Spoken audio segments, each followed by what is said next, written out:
Hernán Cortés, al llegar a Veracruz, decidió romper de modo legal su lazo de dependencia con Cuba, que estaba gobernada por Diego Velázquez. A su paso, advirtió la situación de sometimiento en que se encontraban algunos pueblos indígenas bajo el imperio mexica, por lo que decidió aprovechar la situación para convertir en sus aliados a los empualtecas, tlaxcaltecas y a los de Texcoco. La alianza con los tlaxcaltecas. En 1519, Hernán Cortés, con el propósito de comerciar, poblar y cristianizar, recorrió nuevamente las costas de Yucatán y parte del Golfo. Decidió adentrarse en el territorio de México para buscar una alianza con los tlaxcaltecas, que eran enemigos de los mexicas. Hernán Cortés salió el 16 de agosto de 1519 de Zempoala hacia Tlaxcala. La ruta que siguió fue la de los aliados de los totonacas por en medio del pico de Orizaba y Cofre de Perote. De ahí, Xicochimilco, Ixhuacán, hasta llegar a Xocotla, ubicado en la frontera de Tlaxcala. Por cada lugar que pasaba, hacía saber que los liberaba del tributo que pagaban a Moctezuma. Los tlaxcaltecas vacilaron en unirse a Cortés. Unos eran de la opinión de buscar la paz y aliarse con los españoles. Otros veían peligroso recibir a los extranjeros. El 2 de septiembre en Tecuac se libró una batalla en la que un ejército de tlaxcaltecas y otomís, dirigidos por Xicotencatl, trató de detener el paso a Cortés.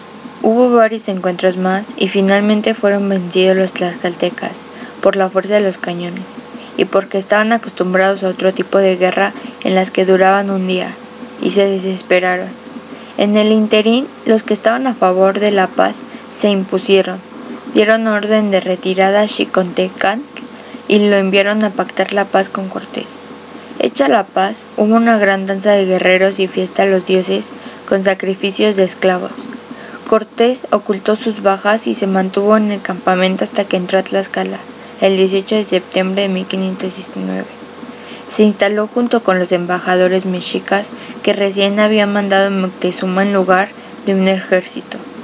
En el palacio de Xicotencatl, los soldados españoles en un lugar próximo y los aliados en las cuadras del Teocalli principal. Los tlaxcaltecas le dieron regalos de joyas, ropa y 300 hermosas jóvenes para sus soldados, y el viejo Xicotencatl le dio para él a su propia hija. Con este hecho el valle de Anáhuac quedó aislado. La matanza de Cholula. Cortés comenzó a organizar un ejército con sus ahora aliados tlaxcaltecas, quienes aumentaron sus fuerzas con 6,000 hombres. Huetzotzinco se le unió y también Ixtlilxóchitl, quienes seguían ambicionando el reino de Texcoco, y se fueron el 12 de octubre de 1519 a Cholula, cuya forma de organización es teocrática y tiene 30,000 habitantes. Son pacíficos y protegidos de los mexicas.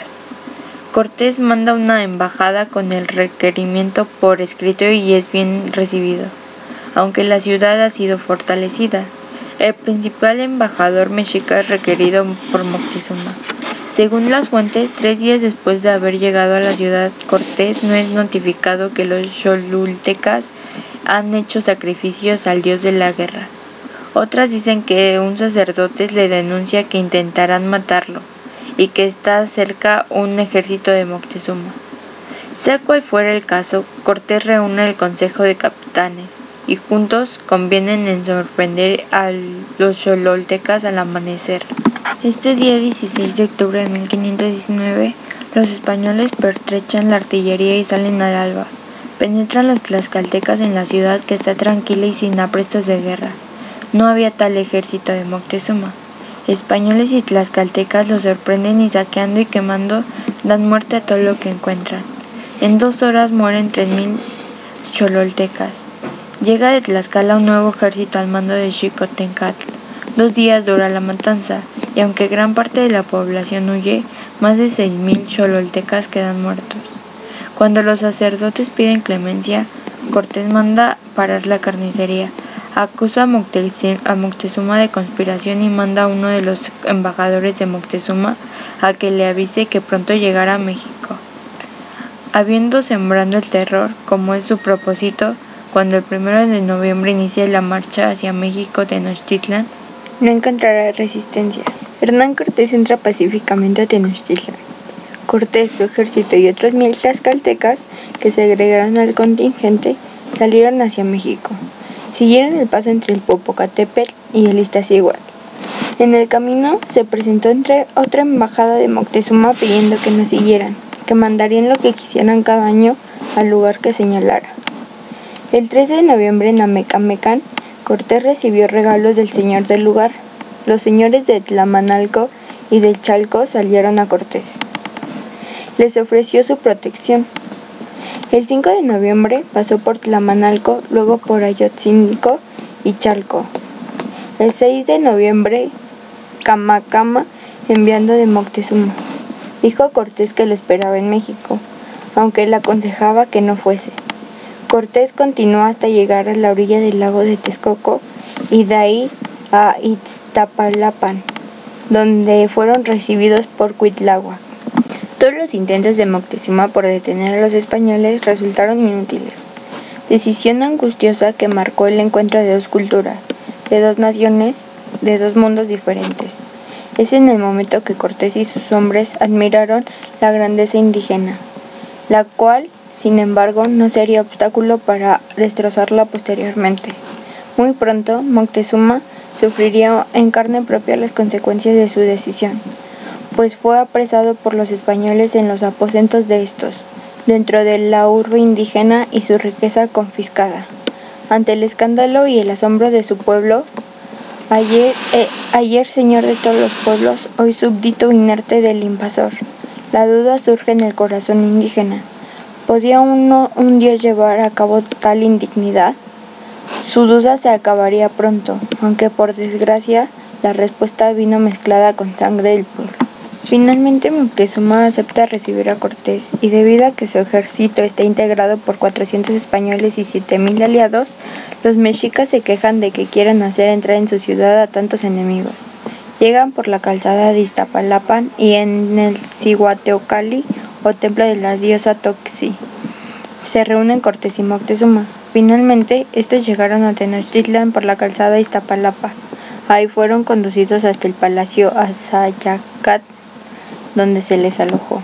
Cortés tuvo que ausentarse de Tenochtitlan al enterarse del desembarco en Veracruz del enviado de Diego Velázquez, Pánfilo Narváez, quien llevaba el cargo de aprehender a Hernán Cortés. Unos cuantos de los suyos salieron a convencerlo o a combatirlo. En el mes de junio de 1520, dejando a la cabeza de sus hombres en la ciudad mexica a Pedro de Alvarado, el pueblo indígena, mientras tanto, se preparaba para celebrar las fiestas religiosas de Huitzilopochtli, según sus costumbres. Pero es el momento en el que el sol, como era llamado Álvaro, inicia una espantosa matanza de varios indígenas cuando se encontraban congregados luciendo sus joyas en la celebración. Mientras está gozando de la fiesta, ya es el baile, ya es el canto, ya se enlaza un cuanto con los otros españoles. Toman la determinación de matar a la gente. Van a pie, llevan sus escudos de madera y algunos los llevan de metal, y sus espadas. La matanza fue terrible, artera, alevosa. Ni los guerreros pudieron hacer nada. La sangre de los guerreros, cual si fuera agua, corría. La noche triste. Con esto se iniciaría la guerra. No eran dioses, no lo eran. Eran invasores que debían eliminar. El pueblo guerrero por excelencia debía enfrentarse al asesino. Así citaron a los españoles en sus aposentos y no los dejarían salir si no eran muertos.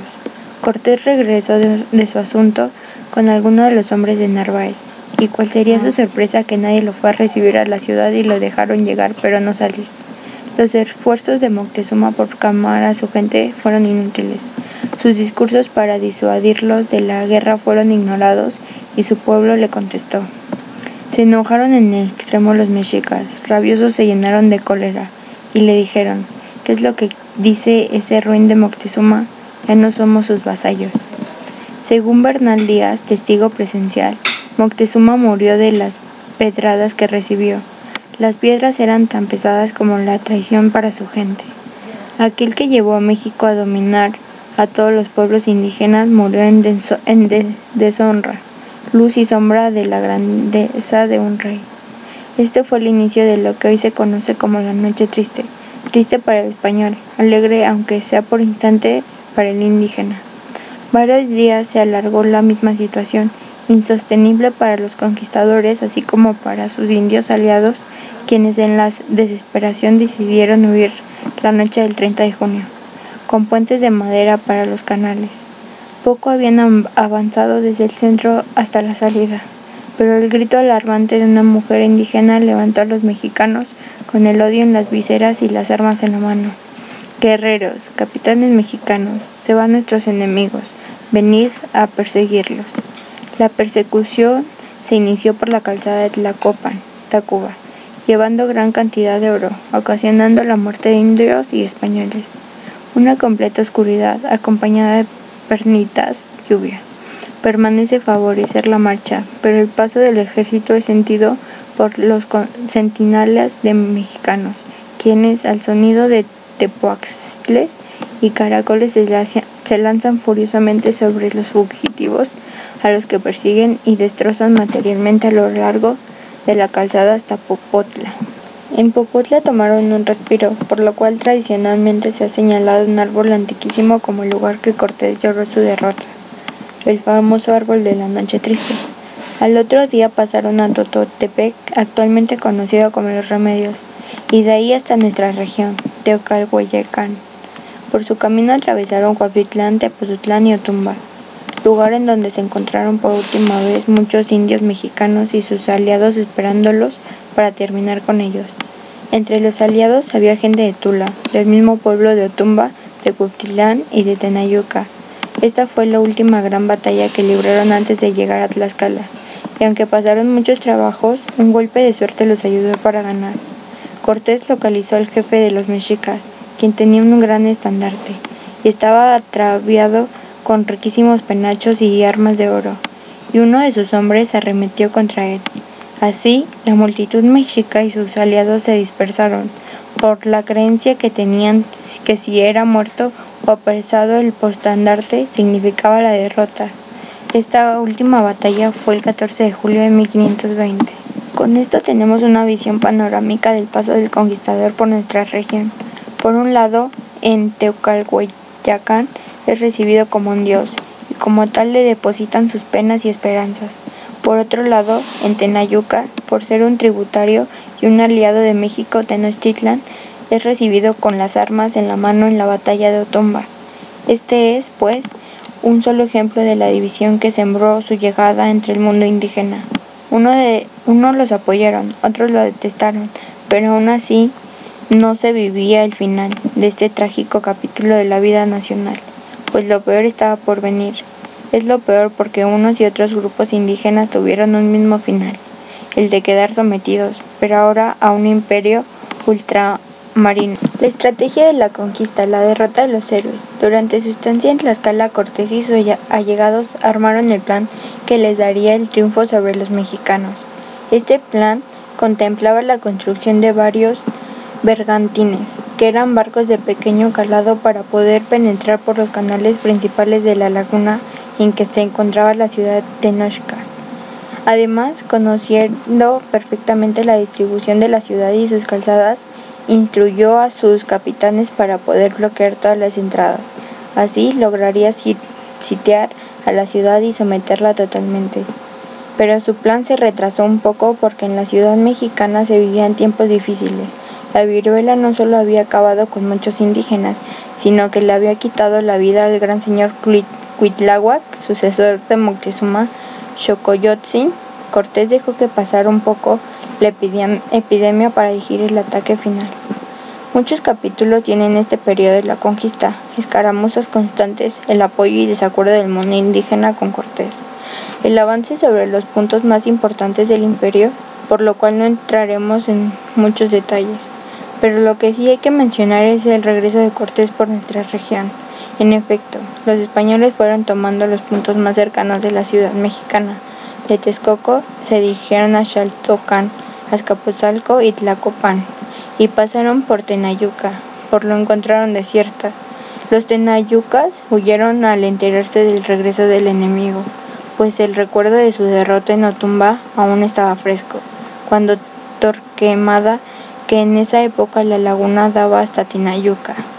A Teucaltecán no nombraban las fuentes, y lo más seguro es que ni siquiera pensó en pasar por ahí, pues constituía un desvío en su camino a Tenochtitlán. Aunque el plan de Cortés era bueno, la derrota final del Imperio Mexica no fue fácil. El ímpetu guerrero del pueblo del Sol era tan grande que no obstante la adversidad, se entregaron a la lucha. Las batallas, según Bernal Díaz, fueron de día y de noche durante 93 días, en que a veces vencían unos y a veces otros. Sin embargo, el embate de los españoles y los cientos de aliados indígenas obligaron a los mexicanos a huir en algunos casos, y en otros sus pasos lo llevaron a encerrarse en Tlatelolco, lugar de la resistencia de los héroes. El sitio duró mucho tiempo sin comida por el cierre de las calzadas y sin agua por el quebranto que los españoles provocaron en el acueducto de Chapultepec. A la cabeza de los mexicas se encontraba el último gran señor, Cuauhtémoc. Caída de Tenochtitlán, lanzas rotas. En 6 meses escasos, Cortés realiza grandes preparativos en Tlaxcala para atacar la ciudad de Tenochtitlán. La guerra ahora será por agua, para lo cual el Ibero construye una gran cantidad de barcas. El 31 de diciembre de 1520 se halla frente a Texcoco un ejército de más de 100,000 hombres. Cuitláhuac, el héroe de la noche triste y penúltimo emperador de México, había muerto hacía poco víctima de la epidemia del Teozáhuatl, gran divino, que un soldado negro de la expedición de Narváez trajera a estas tierras. 75 días de sobrehumana resistencia por parte de aquel caudillo y su pueblo de patriotas epilogaron la gloria de la orgullosa capital mexica, que viera caer muro tras muro y piedra tras piedra sus casas, palacios y templos, ante el empuje de las huestes enemigas. Al final de todo, cuando solo quedaron escombros humeantes y apenas en pie las moles de los teocalis o algún palacio de la nobleza, millares de cadáveres insepultados yacían amontonados o flotando sobre las enrojecidas aguas del lago. Cuauhtémoc, el águila que con sus garras defendiera hasta el último instante a su pueblo, cayó prisionero el 13 de agosto de 1521, terminando así la gloriosa monarquía mexica que en solo 196 años llevara al máximo esplendor a la gran Tenochtitlán, ejemplo único de un pueblo que, pobre y hostilizado por razas vecinas, llegara a colocarse en la cima de la grandeza política, económica y cultural de su tiempo. Cuando cayó la noche y el cielo se enrojeció con el resplandor de los incendios, negras columnas de humo ascendieron al infinito cubriendo el valle, como para hacer más tenebrosa y patética la hora. El aire de la región más transparente del Anáhuac, infusionado e irrespirable, había obligado a todos a alejarse. Envolvió a la ciudad un silencio de muerte, el estruendo de guerra del ensordecedor griterío de la muchedumbre enardecida y el sordo ruido de los derrumbes había cesado. Aquella noche por los montes del valle estremecido solo se oyeron los llantos de los mexicas que pudieron escapar a la hecatombe, y desde ahí, a través de sus lágrimas, contemplaron el desastre de su ciudad amada, aquella que un día asombrara por su belleza y orden al invasor europeo, misma que ahora destruiría en la forma más bárbara y despiadada.